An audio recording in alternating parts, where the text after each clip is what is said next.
자, 오늘 말씀의 제목 함께 따라하겠습니다. 요단강의 기적. 요단강의 기적. 여러분, 한강의 기적이라는 말이 있죠. 한국 전쟁 직후만 해도 온 세계인들은 우리나라 이 전쟁의 폐허 가운데 있었던 이 백성들이 뭐 세계에서 가장 가난한 나라처럼 알려져 있었고, 과연 저 나라가 저 가난에서 어떻게 극복하여 일어설 수 있을까 다들 쉽지 않겠다 예측했었습니다. 그런데 하나님께서 이 나라에 놀라운 복을 주셨지요. 국민들이 마음을 합하여 열심히 일하면서 정말 세계가 깜짝 놀랄 경제 성장을 이루게 하셨습니다. 분명 당시에 그때에 정말 하나님밖에 바라볼 수 없었던 우리 믿음의 선배들이 간절히 하나님 앞에 부르짖었던 그 간구에 응답하신 하나님의 은혜인 줄 믿습니다. 사람들은요, 그것을 한강의 기적이라고 말하는데요, 아니요, 그러나 사실 그것은 하나님의 기적이었던 것임을 믿습니다. 한강의 기적이라는 말 전에는요, 라인강의 기적이라는 말도 있었습니다. 2차 세계대전 이후에 서독이 그 전쟁의 폐허에서 그렇게 다시 일어나 놀라운 경제 성장과 부흥을 이루었던 것을 두고 그 독일을 가로지르는 라인강의 이름을 따서 라인강의 기적, 이렇게 사람들은 부르기도 했죠. 오늘은 또 다른 강의 기적 이야기를 함께 나누려고 합니다. 오늘은 무슨 강이요? 요단강의 기적입니다. 여러분, 요단강의 기적은 눈부신 경제 성장에 대한 이야기가 아니고요, 이것은 이스라엘이라고 하는 한 민족의 믿음을 성장시킨, 그 믿음을 세우신, 영적 성장을 일으키신 하나님 기적의 이야기입니다. 우리가 하나님의 기적이라고 하는 큰 주제로 창세기부터 지금까지 하나님의 기적 이야기들만 쭉 함께 나눠보고 있는데요, 이제 여호수아서입니다. 여호수아서는 그 이름 그대로 모세의 뒤를 이어 이스라엘 백성들을 이끌게 된 새로운 지도자 여호수아라고 하는 그 인물을 중심으로 가나안 정복의 역사를 기록한 성경이지요. 여호수아가 처음 모세의 뒤를 잇게 되었을 때에 하나님께서 여호수아에게 약속하신 것이 있었습니다. 여호수아 1장 5절부터 9절의 말씀인데요, 네 평생에 너를 능히 대적할 자가 없으리니 내가 모세와 함께 있었던 것 같이 너와 함께 있을 것임이니라. 내가 너를 떠나지 아니하며 버리지 아니하리니 강하고 담대하라. 너는 내가 그들의 조상에게 맹세하여 그들에게 주리라 한 땅을 이 백성에게 차지하게 하리라. 오직 강하고 극히 담대하여 나의 종 모세가 내게 명령한 그 율법을 다 지켜 행하고 우로나 좌로나 치우치지 말라. 그리하면 어디로 가든지 형통하리니 이 율법책을 네 입에서 떠나지 말게 하며 주야로 그것을 묵상하여 그 안에 기록된 대로 다 지켜 행하라. 그리하면 네 길이 평탄하게 될 것이며 내가 형통하리라. 우리 9절은 한번 같이 읽어볼까요? 시작. 내가 내게 명령한 것이 아니냐. 강하고 담대하라. 두려워하지 말며 놀라지 말라. 네가 어디로 가든지 네 하나님 여호와가 너와 함께 하느니라 하시니라. 아멘. 이스라엘을 이제 이끌고 가나안 땅으로 들어가야 되는 이 막중한 임무를 맡게 된 여호수아, 얼마나 두렵고 또 걱정도 많았을까요? 그런데 그런 그에게 하나님께서 약속하신 말씀이 바로 이 말씀이었습니다. 이 말씀을 그냥 간략하게 세 가지로 요약해 보자면, 첫 번째는 여호수아야, 걱정하지 마. 너 어디로 가든지 내가 너와 함께 있을 거야. 모세와 함께 있었던 것처럼 함께 있을 거야. 두 번째, 반드시 내가 약속한 그 땅 차지하게 할 거야. 내가 약속한 것 이룰 거야. 세 번째, 그때까지 그 가는 길이 평탄하고 형통할 거야. 내가 너를 지키고 보호할 거야. 하나님이 이 약속 주셨어요. 한번 따라해 보실까요? 함께 하시는 하나님, 이루시는 하나님, 지키시는 하나님. 바로 여호수아에게, 두려움 가운데 있었을 여호수아에게 나타나신 하나님, 바로 그런 하나님이셨습니다.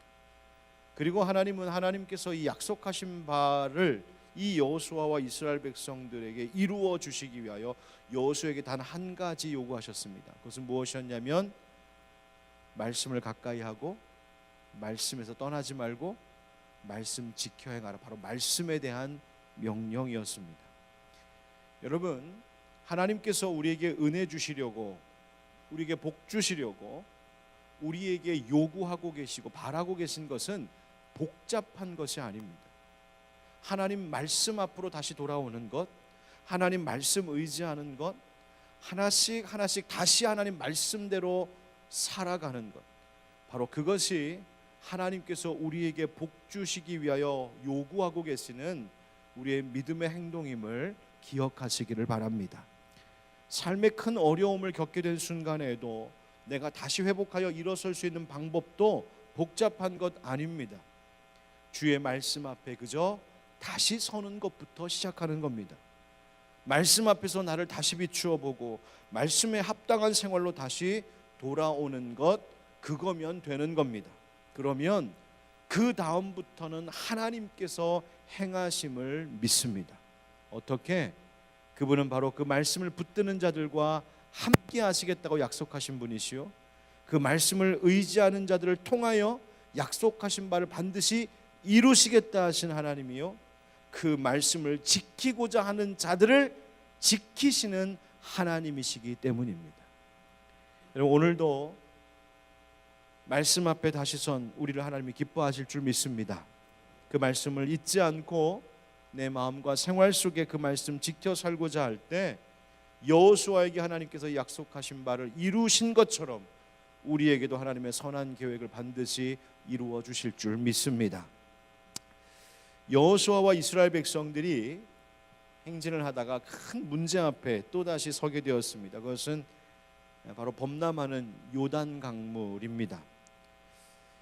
이 강물을 꼭 건너가야만 이들은 가나안 땅에 들어갈 수 있었어요. 그런데 이 강물을 그냥 섣불리 건너가려다가는 가나안 사람들, 그 가나안 땅에 있는 원주민들과 전쟁을 치르기도 전에 이 물에 빠져 죽게 생겼습니다.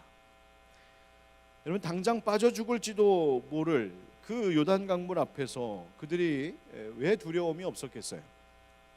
여러분, 그 물의 깊이라는 것이 자기들의 키를 훌쩍 뛰어넘는 깊은 수심의 강물이었습니다. 오늘 본문의 15절 말씀에 보면 요단이 곡식 거두는 시기에는 항상 언덕에 어떻게 된다고요? 넘치더라, 이런 말씀이 있죠. 곡식 거두는 시기, 바로 이 곡식을 추수하는 때인데요, 이 추수기가 되면 저 팔레스타인 북쪽에 있는 헬몬산에 만년설이 녹아내려서 그 물이 흘러내려와 요단 강물의 수위가 확 올라갈 때입니다. 게다가 이때는 봄비가 내려서 강물의 수위가 최고점을 찍을 때예요. 그러니까 사람이 그냥 건너갈 수 없을 만큼 잠기는 때였습니다. 학자들에 의하면 건기에는 이 요단 강물이 그냥 고작 깊어야 한 1m, 그러니까 사람 허리 정도 되는 그 정도의 높이인 수심인데, 이 우기 때가 되면 3, 4m까지 깊어지는 것이 바로 이 요단 강물이라는 거죠. 여러분, 지금 이스라엘 백성들 앞에 배도 없습니다, 다리도 없습니다. 아니, 건너가야 되는 사람들의 인구수가 수십만 명입니다. 여러분, 어떻게 해야 될까요? 어떻게 해도 그들 스스로에게는 방법이 없었습니다. 여러분, 그런 것 같아요. 우리 삶에도요, 어떻게 해야 할까 싶은 일들을 만날 때가 있습니다. 어떻게 해야 될까? 그래서 머리도 써보고 지혜도 구해보고 모여서 서로 머리를 맞대어 의논해 보기도 하지만 아무리 머리를 짜내봐도 도저히 우리에게는 방법이 없는 일들이 있습니다. 그러면 사람들은 덜컥 두려워하기 시작합니다. 근심하기 시작하고 걱정합니다. 그러다가 그것이 점점점 차오르다가 결국 불평과 원망의 말도 쏟아놓습니다. 그러다가는 그 말을 서로 주고받다 보니 서로 관계마저 어려워질 때도 있습니다. 가정도 그렇고 교회도 그렇습니다.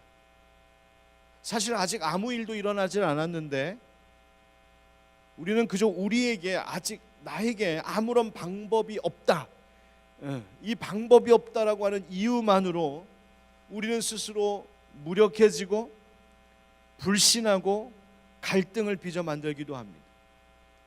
서로 원망하기도 하죠. 너 때문에 이렇게 됐어. 당신 때문에 이렇게 됐어. 네가 그때 그렇게 나에게 하지만 않았으면 이런 일 없었잖아 등등. 우리는 당장 일어나지도 않은 어떤 그 일들에 대한 그 두려움 때문에 나 스스로의 마음도 상체기를 내고 서로의 관계마저도 무너질 때가 있습니다. 그것이 더 나아가서 하나님을 원망하게 되기까지 하죠. 이스라엘 백성들처럼 말이죠. 하나님 왜 우리에게 이런 일을 겪게 하십니까? 왜 우리에게 이 건널 수 없는 요단강물 같은 문제를 앞에 두십니까? 라고 하나님 앞에 쏟아놓을 때도 있습니다. 아직 아무 일도 일어나지 않았는데. 여러분, 그렇게 사탄은 우리의 두려움을 통해 어떤 일이 일어나기도 전에 우리에게 이 두려움을 주므로 그 두려움을 통해 서로를 불신하게 만들기도 하고 하나님을 불신하게 만들기도 합니다. 이것이 사탄의 계략입니다. 하지만 성경은 나로서는, 우리로서는 도저히 방법이 없다 하는 그 일에 대하여 하나님께서 그런 일들을 만나게 하시는 이유가 있다고 오늘 성경이 우리에게 말해주고 있습니다. 여호수아 이스라엘 백성들에게 요단강을 앞에 보게 하신 이유가 있다는 거예요. 뭐 때문일까? 오늘 본문 앞에 보면 3장 6절과 7절에 이런 말씀이 있습니다. 3장 6절 7절 우리 한번 같이 읽어볼까요? 시작. 여호수아가 또 제사장들에게 말하여 이르되 언약궤를 메고 백성에 앞서 건너라 하매 곧 언약궤를 메고 백성에 앞서 나아가니라. 여호와께서 여호수아에게 이르시되 내가 오늘부터 시작하여 너를 온 이스라엘의 목전에서 크게 하여 내가 모세와 함께 있었던 것 같이 너와 함께 있는 것을 그들이 알게 하리라. 아멘. 여러분, 요단강물로 그들의 길을 잠시 막으신 이유가 뭐라고 하시냐면 이제 막 새로 사명을 받고 시작하게 된 여호수아 그를 위하여서 하나님 이 일을 허락하셨다는 거예요. 무엇을 위해? 모세와 함께 하셨던 하나님께서 이제 백성들이 볼 때 와, 이제는 여호수아와도 하나님이 함께 하시는구나. 이것을 보여주시기 위함이라는 거예요. 그뿐이 아닙니다. 10절에는 이렇게도 말씀하세요. 또 말하되 살아계신 하나님이 너희 가운데에 계시사 가나안 족속과 헷 족속과 히위 족속과 브리스 족속과 기르가스 족속과 아무리 족속과 여부수 족속을 너희 앞에서 반드시 쫓아내실 줄을 이것으로써 너희가 알리라. 아멘. 무슨 말인가요? 요단강을 건너게 하시는 이 기적을 통하여 이제 가나안 땅에 들어가서 그들이 물리쳐야만 하는 가나안 족속을 비롯한 그 땅의 원주민들과의 전쟁에서 하나님께서 반드시 여호수아와 이 이스라엘 백성들을 승리케 하실 것을 미리 확신시켜 주시느라고, 미리 보여주시느라고, 여호수아와 함께 하시고 이스라엘과 함께 하시고 그 모든 전쟁을 이기게 하시며 마침내 그 가나안 땅을 차지하게 하실 하나님이 바로 우리의 하나님이요 우리의 대장 여호수아의 하나님이다 라고 하는 것을 먼저 보여주심으로 믿음 주시기 위하여 그 앞에 요단강물을 두셨노라고 지금 말씀하고 계신 거예요. 여러분, 믿음으로 산다는 것이 뭘까요? 그것은 나에게 방법이 있어서 그 방법을 잘 찾아봐야지, 내게 있는 방법을 잘 개발해 봐야지, 여러분, 그것이 믿음이 아닙니다. 우리가 힘을 모으고 지혜를 모으면 어떻게 뭐라도 되겠지? 그런 막연한 시도, 여러분, 그것도 믿음 아닙니다. 믿음이라고 하는 것은 나에게 아무런 방법이 없을 때, 나에게 도무지 길이 없을 때, 그때 비로소 발휘되는 영적인 능력이 믿음입니다. 우리에게 아무런 방법이 없을 때, 그러나 하나님께는 방법이 있음을, 그러나 하나님께는 능력이 있음을 믿는 바로 그 믿음입니다. 여러분, 막힐 때가 있습니다. 인생의 장벽이 있을 때가 있습니다. 어려운 일이 막 겹칠 때도 있고요, 하던 일이 안 되던 경우도 있고요, 문제가 반복해서 터지기도 하고 생각지 못했던 심각한 문제들이 꽝 하고 터질 때도 있고요, 사람들이 나를 괴롭힐 때도 있고요, 일들이 다 꼬일 때도 있습니다. 그러나 그때 이 요단강의 기적, 하나님의 기적을 믿는 믿음의 사람들은 내 눈앞에 지금 놓여있는 요단강물 같은 문제를 내 앞에 두신, 허락하신 하나님의 그 의도와 계획을 보려고 하는 자들이 바로 믿음의 사람인 줄 믿습니다. 무엇을 보는 겁니까? 이 순간에도 하나님이 우리와 함께 하심을 보는 믿음입니다. 하나님이 지금 당장 눈앞에 있는 이 문제보다 앞으로 더 큰 문제, 마치 이스라엘 백성들에게는 요단강물보다 더 심각한 큰 문제는 뭐였습니까? 가나안 원주민들과의 전쟁이었죠. 그런데 그 더 큰 문제도 이기게 하실 하나님이심을 믿음의 눈으로 바라볼 수 있도록 하나님이 먼저 예방주사 놔주시듯이, 먼저 백신 맞춰주시듯이 그렇게 그 요단강 먼저 건너는 이 기적의 일들을 경험하게 하신다는 겁니다. 그러므로 여러분, 나로서는 도저히 감당할 수 없을 것 같은 일들이 닥쳐왔고 또 예측될 때, 나로서는, 우리로서는 아무런 방법이 없다는 바로 그때 우리에게 있는 그 마지막 카드를 쓰시기 바랍니다. 바로 믿음이라는 카드입니다. 그 믿음의 카드, 그 믿음이라고 하는 무기를 사용하는 법을 먼저 알게 하시려고, 가르쳐 주시려고 하나님은 때로는 우리를 요단강물 그 코앞까지 이끌고 가실 때가 있다는 말입니다. 그러니 여러분, 그러한 일들을 당할 때에 하나님 의심하거나 원망하거나 불평하지 맙시다. 낙심하지도 말고 실망하지도 말고 또 우리끼리 서로 헐뜯거나 비난하며 다투지도 맙시다. 그래서 지금 우리 이렇게 모여서 하나님 바라보며 하나님 찬양하고 말씀 듣고 그 말씀 붙들고 기도하는 모습으로 우리 여기 모여 있는 것처럼 방법 없는 우리이지만 모든 방법을 가지고 계신 하나님 바라보는 믿음의 사람들로 세워지는 또 이 밤이 되기를 주님의 이름으로 축복합니다. 자, 그렇다면 나의 방법이 아닌 하나님의 방법으로, 내 실력이 아닌 하나님의 능력으로, 하나님의 기적으로 살아가는 신앙생활, 또 그것을 맛보려면 우리에게 무엇이 필요할까? 오늘 말씀 묵상하다 보니 요단강의 기적을 가져온 세 가지의 순종의 모습을 볼 수 있었습니다. 그 첫 번째 한번 따라 하실까요? 명하신 대로 따르는 순종이 필요합니다. 명하신 대로 따르는 순종이 필요합니다. 여러분, 지금 눈앞에 범람하는 이 무섭도록 흘러가는 이 강물에 담대하게 뛰어든 제사장들이 있었습니다. 용기 있는 행동이었죠. 그래서 이 백성들과 제사장들의 이 행동을 성경은 비교적 상세히 묘사해주고 있는데요.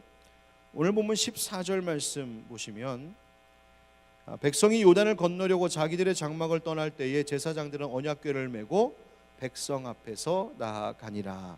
아멘. 자, 먼저 백성이 요단을 건너려고 했답니다. 그리고 제사장들은 하나님께서 앞서 명하신 대로 언약궤를 메고 그 백성 맨 앞에 나아갔습니다. 여러분, 만약 그 옆에 멀리서 하나님을 모르고 하나님을 믿지 않는 이방 족속들이 만약 그 수십만의 이스라엘 백성들이 요단강물로 막 가는 그 모습을 누군가가 지켜보고 있었다면 뭐라고 했을까요? 야, 쟤네 이제 집단으로 자살하는구나. 이제 다 끝났으니까 갈 데 없이 그냥 집단으로 다 뛰어드는구나. 막 그렇게 생각하지 않았겠어요? 그러나 이 여호수아와 이스라엘 백성들의 행동은 무모한 것이 아니었죠. 근거 없이 행한 것이 아니었어요. 왜? 이것은 하나님의 명령대로 행한 행동이었기 때문입니다. 그 하나님의 명령이 바로 여호수아 3장 5절과 그리고 8절부터 13절까지 쭉 이어지는 것이죠. 그 내용이 무엇인가 보았더니 너희가 먼저 자신을 성결하게 하라는 것이었어요. 여러분, 하나님께서 이스라엘 백성들 요단강 건너가고 또 가나안 원주민들과 전쟁 치르기에 앞서 어떤 다른 준비하신 것 아닙니다. 어떤 전략을 짜신 것도 아니고 무슨 군사훈련을 시킨 것도 아니었어요. 먼저 뭐 하라고 하시냐면 5절에 너희는 자신을 성결하게 하라. 거룩하게 하라는 겁니다. 순결하게 하라는 겁니다. 죄를 멀리하고 부정한 것과 불의한 것들을 버리고 하나님의 법을 지켜서 스스로 너희를 거룩하게 하라는 것이었어요. 여러분, 하나님의 승리를 맛보는 백성들에게 먼저 준비시키신 것은 성결하게 하는 것입니다. 여러분, 인생에 문제가 있으십니까? 요단강물 같은 것이 있어요? 치러야 될 전쟁이 있습니까? 우리 주 예수 그리스도의 보혈로 우리의 죄를 정결케 씻기시는 그 은혜 먼저 사모하시기를 주의 이름으로 축복합니다. 그리고 내 삶에 부정하고 더러운 것들, 악한 것들 끊어내고 벗어버리고 멀리하는, 여러분, 그 순결함의 결단이 우리 가운데 있기를 축복합니다. 그리고 나서 뭐하라 하셨냐면, 제사장들은 언약궤를 메고 저 앞에 먼저 나가라. 그 거리가 한 1km 정도 뚝 떨어져서, 그 말은 뭐냐면 백성들이 저 앞에 하나님의 임재가 있는 그 말씀이 먼저 앞에 가고 있는 것을 그 1km 정도 뒤에서 모든 백성들이 그 말씀, 하나님 중심을 바라보며 쫓아오라는 것이었어요. 그리고 건너라. 그러면 물이 끊어지고 한 곳에 물이 쌓여 서리라 약속하셨어요. 여러분, 백성들 사이에 어떤 말들이 막 오고 갔을지 잘 모르겠습니다. 여호수아의 말을 듣고도 의심하는 사람도 있었을지 모르겠고, 불안하고 걱정에 잠 못 이루는 사람들도 혹시 있었을지 모르겠어요.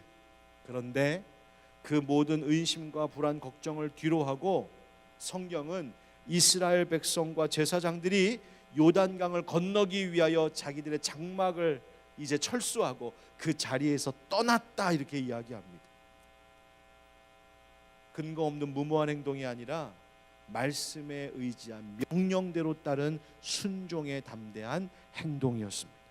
여러분, 우리는 어떤 일을 앞두고 너무 많은 계산과 복잡한 생각이 앞설 때가 많습니다. 요즘 이제 새로운 우리 교회의 한 해를 막 준비하면서 뭐 회의할 것도 많고 계획 세워야 될 것도 많다 보니까 뭐 저도 생각이 막 복잡합니다. 벌써 피부가 까칠하잖아요, 그죠? 복잡합니다. 또 예측되는 막 어려움들도 있어요. 이건 좀 어렵겠구나, 이런 문제들도 있겠구나, 해야 할 일도 있습니다. 그러다 보면 막 걱정이 확 밀려올 때가 있어요. 그럴 때 마음속에 어떻게 하지? 저도 모르게 그렇게 그 마음의 말이 막 나올 때가 있습니다. 그런데 그 문제 가지고 기도하면서 생각해 보면, 가만히 곰곰이 기도해 보고 생각해 보면 깨닫는 게 있어요. 작년에도 그랬더라고요. 그 전에도 그랬더라고요. 작년에도 재작년에도 우리 교회 처음 시작할 때에도 저나 우리 성도들에게 무슨 뾰족한 방법이 있어서 출발하고 행할 수 있었던 것이 아니었어요. 목사가 뭘 다 할 수 있어서가 아니었어요. 우리가 다 감당할 수 있어서가 아니었단 말이죠. 그냥 눈앞에 보이는 그 일, 그리고 하나님께서 그때마다 명하시는 그 일들에 대하여서 한 걸음 한 걸음 그저 순종하며 나아가다 보니 하나님의 은혜가 여기까지 우리를 인도해 주신 것을 깨닫게 하셨어요. 그러니 지금 우리가 새로운 한 해를 앞두고 걱정하고 근심하는 것, 그것이 문제가 아니라 이 순간에도 또다시 하나님을 믿는 것, 이 순간에도 하나님께는 방법이 있음을 믿고 또다시 하나님을 바라보는 것, 그것이 저도 우리 성도님들도 취할 수 있는 최선의 가장 지혜로운 생각이요 선택이요 결단인 줄 믿습니다. 누가복음 5장 4절부터 6절 말씀을 보니까 예수님께서 시몬 베드로에게 깊은 데로 가서 그물을 내려 물고기 잡으라고 하죠. 그때 시몬의 고백이 무엇이었습니까? 우리 5절 6절만 한번 같이 읽어봅시다. 시작. 시몬이 대답하여 이르되 선생님, 우리들이 밤이 새도록 수고하였으되 잡은 것이 없지만은 말씀에 의지하여 내가 그물을 내리리이다 하고, 그렇게 하니 고기를 잡은 것이 심히 많아 그물이 찢어지는지라. 아멘. 얼마나 놀라운 기적입니까? 선생님, 우리들이 밤이 새도록 수고하였을 때 잡은 것이 없지만은, 무슨 말이에요? 저겐 방법이 없었습니다. 기술도 부족했나 봅니다. 실력도 없었나요? 운도 없었나요? 모르겠습니다. 그런데 하여튼 나에게는 방법이 없었습니다. 결과가 이겁니다. 그러나 한 가지 길을 주시니 그대로 하겠습니다. 말씀에 의지하여 내가 그물을 내리리이다. 여러분, 단순한 믿음에 힘이 있는 줄 믿습니다. 수많은 복잡한 계산보다 더 힘 있는 것 단순한 믿음입니다. 한번 따라 하실까요? 단순한 믿음이 복잡한 계산을 이깁니다. 복잡한 계산을 이깁니다. 여러분, 명하신 대로 그저 따르는 결단 필요합니다. 할 수 있을까? 이게 될까? 어떻게 될까? 아니요. 건너라 하셨으니 건너면 됩니다. 우리에게 교회에서 맡겨진 직분도 있습니다. 교회 봉사할 일도 있습니다. 또 가정의 여러 가지 일들을 겪기도 합니다. 개인적으로 영육 간의 여러 가지 일들을 겪기도 합니다. 일터에도 일이 있습니다. 그러나 여러분, 걱정만 하지 마시고 복잡하게 계산만 하며 따져 묻지 마시고 망설이지 마시고, 주님 건너라 하신 것 있거든 건너시고, 따르라 하신 것 있으면 따르고, 행하라 순종하라 하신 것 있으면 그대로 행하시기를 축복합니다. 그 용기를 갖고 명령하신 대로 따르는 순종, 바로 그것이 우리의 인생 가운데도 요단강의 기적을 불러일으킬 줄 믿습니다. 두 번째 따라하시죠. 한 걸음의 순종이 필요합니다. 한 걸음의 순종이 우리 필요합니다. 15절을 한번 같이 다시 한번 읽어봅시다. 15절 시작.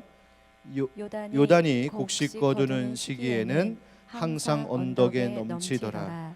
궤를 맨 자들이 요단에 이르며 궤를 맨 제사장들의 발이 물가에 잠기자. 아멘.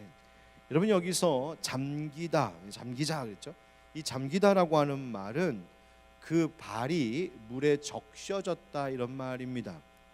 그러니까 지금 상상을 해보면 언약궤를 맨 제사장들이 맨 앞에 서서 그 강가, 그 강변이죠, 그죠? 강가에 시작되는 그 첫 부분, 그 얕은 물에 발이 좀 잠길 정도로 발을 내딛었다 하는 이야기입니다. 즉 깊은 저 수심 깊은 요단강의 한복판에 풍덩 뛰어든 것이 아니라 거기에 비하면 비교적 얕은 곳에 그 발을 담그기 시작했다 그 말이에요. 그런데 여러분 보십시오. 제사장들이 그 얕은 물에 먼저 한 걸음, 한 발짝 들어섰다는 것이 뭘 의미하는 걸까요? 그것은 그들의 용기 있는 작은 순종이었습니다. 그런데 놀라운 것은, 아니 그 한 걸음이 뭐 대단해? 그 한 발짝 내딛는 거, 아유 나도 하겠다, 그럴 만한 그 작은 한 순종이 하나님의 엄청난 기적을 불러오기 시작합니다. 만수가 되어 범람하는 그 거세게 흐르던 요단강 물이 제사장들이 한 발짝 집어넣기 시작하니 그 요단강 물이 끊어지고 쌓이는 기적이 일어났습니다. 여러분, 이것이 얼마나 큰 기적이었는지 본문의 16절은 그 물이 끊어진 모습을 상세하게 설명해요. 뭐라고 하냐면, 곧 위에서부터 흘러내리던 물이 그쳐서 사르단에 가까운 매우 멀리 있는 아담 성읍 변두리에 일어나 한 곳에 쌓이고, 아라바의 바다 여매로 향하여 흘러가는 물은 온전히 끊어짐에 백성이 여리고 앞으로 바로 건널세, 이렇게 되어 있습니다. 이게 무슨 말인지 복잡하시죠? 여기에 이제 먼저 사르단이라고 하는 지명이 나오죠. 그 다음에 아담 성읍 변두리라고 하는 또 그 지명이 나와요. 이 말은 무슨 말이냐면, 흐르던 물이 여기 사르단이라고 하는 곳에서부터 아담에 이르기까지, 즉 사르단과 아담 사이 넓은 지역에 걸쳐서 마치 흐르던 강물이 뚝 끊어져 가지고 우뚝 쫙 서는 것처럼 뚝을 이루어 물이 쌓였다, 이렇게 말하는 겁니다. 그것을 지리적으로 설명한 주석을 보면 이스라엘이 지금 요단강물을 건너려고 하는 지점으로부터 약 25km나 떨어진 곳, 거기서부터 물이 밀려 쌓였다는 말이에요. 상상해 가세요. 어떤 이는 이렇게 이야기하기도 해요.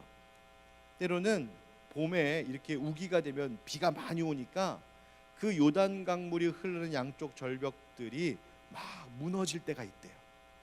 그래서 돌이 순식간에 무너지면, 어마어마하게 무너지면 일시적으로 그 무너진 돌들 때문에 강물이 막혀서 물이 끊길 때도 있다, 이렇게 얘기해요.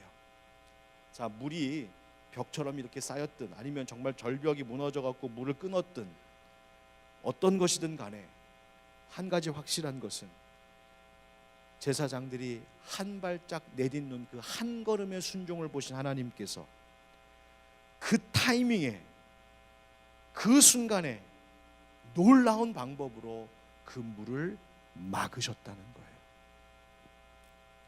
반대편으로는 아라바의 바다 여매로 물이 흘러가는데 이쪽이 물이 그 강물이니까, 이건 홍해랑 다르잖아요. 흐르는 강물이잖아요. 이쪽이 끊기고 막힌 뚝이 쌓이니까, 뚝처럼 쌓이니까 이쪽 바다로 흘러가는 물은 완전히 끊어졌다, 이렇게 이야기하고 있는 거예요. 여러분, 성경이요, 요단이 갈라졌어요, 길이 났어요, 그냥 단순하게 이렇게 말해도 끝날 것인데, 성경은 그렇게 단순하게 이야기하지 않고 그것이 얼마나 놀라운 거대한 기적이었는지, 얼마나 정확한 하나님의 타이밍이었는지 일부러 이것을 하나하나 설명하고 있는 거예요. 그리고 이 이스라엘 백성들이 이 마른 땅을 건넌 사실이 나중에 이제 알려지게 되는데, 누구에게 알려지냐면 이스라엘 백성들이 이제 전쟁에서 싸워 이겨야 할 그 가나안 사람들에게 알려지게 됩니다. 그런데 그들이 이 소식을 듣고 얼마나 두려워했는지 여호수아 5장 1절에는 이렇게 증언되어 있어요. 요단 서쪽의 아모리 사람의 모든 왕들과 해변의 가나안 사람의 모든 왕들이 여호와께서 요단물을 이스라엘 자손들 앞에서 말리시고 우리를 건너게 하셨음을 듣고 마음이 녹았고 이스라엘 자손들 때문에 정신을 잃었더라. 아멘. 그러니까 가나안 사람들이, 저 이스라엘 백성들이 그 요단강을 하나님께서 말리셔서 그것을 마른 땅 건너듯이 건너왔다는 소식을 듣고 간담이 서늘해지고 정신을 잃을 정도로 충격을 받았다는 거예요. 말도 안 돼. 어떻게 그런 일이?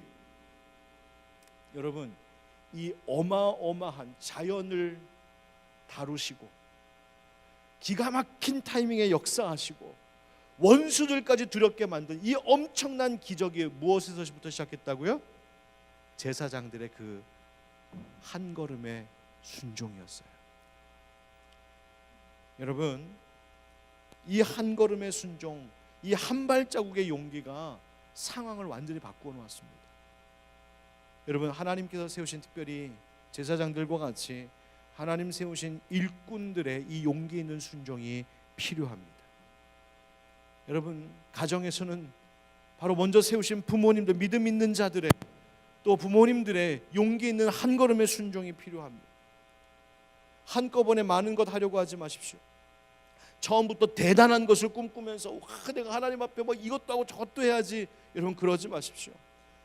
우리 교회가 처음부터 지금부터 우리 교회가 막 이것도 하고 저것도 해야지, 우리 욕심내지 맙시다. 다만 하나님 나에게 주신 지금 이 순간에 순종해야 될 그 한 걸음 한 발자국 앞에 내가 믿음으로 순종할 때 하나님의 기적은 시작되는 줄 믿습니다. 여러분, 때로는 하나님 내게 요구하시는 그 한 걸음의 순종이 이게 내 인생하고 무슨 상관이 있나 싶은 일에 나의 순종을 요구하실 때도 있습니다. 내가 기도하는 것은 이것이 아니었는데, 내가 원하던 것은 이것이 아니었는데, 하나님과 대화 나누고 싶었던 내 인생의 주제는 이것이 아니었는데, 영 엉뚱한 일에 있어서 하나님께서 나에게 너 이거 순종해, 이렇게 해야 돼 라고 요구하시는 일들을 볼 때가 있습니다. 그러나 그때에도 하나님 이건 나랑 상관없는 일이잖아요. 아니 하나님, 난 지금 이 문제를 가지고 기도하고 있었는데 왜 이것에 대해서 이야기하세요? 여러분, 그러면서 무관심하거나 순종하기를 회피하지 마십시오. 여러분, 한 걸음의 발자국이 저 25km 멀리 있는 곳에 절벽을 무너지게 하거나 물을 쌓이게 할 줄 누가 알았겠습니까? 여러분, 우리가 하나님의 섭리를 다 할 수 없습니다. 다만 오늘 내 삶 가운데 하나님이 명하시는 그 한 걸음의 순종에 용기 내어 발을 디딜 때 하나님의 놀라운 섭리와 경륜 속에 하나님은 그 어딘가에서 나를 위한 기적을 시작하시는 줄 믿습니다. 세 번째, 따라합시다. 끝까지 서는 순종이 필요합니다. 끝까지 서는 순종이 필요합니다. 17절 같이 읽겠습니다. 17절 시작. 여호와의 언약궤를 맨 제사장들은 요단 가운데 마른 땅에 굳게 섰고 그 모든 백성이 요단을 건너기를 마칠 때까지 모든 이스라엘은 그 마른 땅으로 건너갔더라. 아멘. 여러분 상상해 보세요. 언약궤를 맨 제사장들이 가장 앞으로 먼저 가다가 요단강 그 마른 땅 한복판에 딱 가더니 거기서 멈춰 섰다는 겁니다. 그리고 뒤에 멀찌감치 따라오던 이스라엘 모든 백성들이 그 요단강 마른 그 길을 다 건널 때까지, 그 수많은 사람들이 다 지나갈 때까지 제사장들이 언약궤를 딱 메고 그 자리에서 떠나지 않았다는 거예요. 다 지나갈 때까지 기다리고 서 있었다는 거예요. 여러분, 이스라엘 백성들이요, 어디 소풍 가는 몇십 명 학교 한반 아이들 수만큼 되는 것 아니었습니다. 수십만 명이었습니다. 그리고 요단강의 폭은 얼마나 됐을까?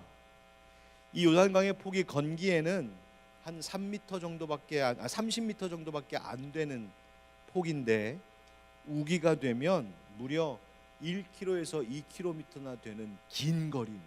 폭이. 그렇다면 수십만의 이스라엘 백성들이 1km 이상, 거의 2km에 달하는 그 거리를 건너려면, 그것도 손흥민처럼 김민재처럼 빠른 사람들이 아니잖아요. 나이도 있으신 분도 있고 애들도 있고, 그분들이 다 건널 때까지 얼마나 걸렸을까? 잘은 몰라도 한나절은 좋게 걸리지 않았겠어요? 그러면 그 순간 그 모든 수십만 명의 백성들이 다 지나갈 때까지 제사장들은 묵묵히 끝까지 그 언약궤를 짊어지고 그 가운데 우뚝 서 있었다는 거예요. 인간적으로 생각해 보면 얼마나 힘들었을까? 일단 저 물이 언제 쏟아질지 모르잖아요. 저 물이 언제 덮칠지 모르잖아요. 그런데 눈 딱 감고 서 있는 거예요. 얼마나 무거웠을까? 내려놓을 수도 없고, 그러나 버티면서 서 있는 거예요. 무엇빛 붙잡고 하나님 말씀 붙잡고 약속 붙잡고, 그 백성들이 다 지나가기까지 그 제사장들은 자신들에게 주어진 그 임무를, 그 사명을 끝까지 순종했다는 것이죠. 여러분, 하나님께서 맡기신 일이 있거든 끝까지 순종하고 충성하십시오. 제사장들 중에 한 사람도 이탈하지 않았습니다. 끝까지 말씀 붙들고 인내하며 버티고 서 있었어요. 그것이 하나님의 기적을 완성했습니다. 배우고 확실한 일에 거하라 하신 말씀이 있죠. 하나님 우리에게 주신 믿음의 확신이 있거든 그 믿음의 인내를 끝까지 경주하는 여러분들에게 축복합니다. 거기에는 인내가 필요하고 때로는 수고와 희생도 필요합니다. 그러나 뚝심 있게 오직 하나님 바라보면서 내게 맡겨주신 사명 끝까지 감당할 때 하나님의 역사는 분명히 일어날 줄 믿습니다. 히브리서 3장 14절 말씀 한번 같이 읽어보실까요? 시작. 우리가 시작할 때에 확신한 것을 끝까지 견고히 잡고 있으면 그리스도와 함께 참여한 자가 되리라. 아멘. 여러분, 끝까지 붙들고 있는 게 중요합니다. 하나님의 언약궤는 하나님의 임재를 상징합니다. 그 말은 이스라엘 백성들이 다 건너기까지 하나님도 그 자리에 계셨다는 것. 여러분, 우리의 인생에 두려운 요단 강물이 있어서 때로는 그것을 믿음으로 건너야 할 때, 건너기 전도 두렵지만 그 일을 겪고 날 때도 때로는 힘겨울 때가 많잖아요. 그러나 여러분 잊지 마십시오. 우리를 사랑하시는 하나님은 내 삶의 요단 강물을 다 건너는 그 순간까지 절대로 우리보다 먼저 우리를 내버려 두고 가지 아니하시고 끝까지 우리와 함께 하시며 우리를 지키시는 하나님이신 줄 믿습니다. 그 하나님을 향한 믿음으로 이 밤에도 기도하시고 우리의 삶에도 믿음으로 승리하는 순종의 우리 모두가 되기를 예수님의 이름으로 축원드립니다.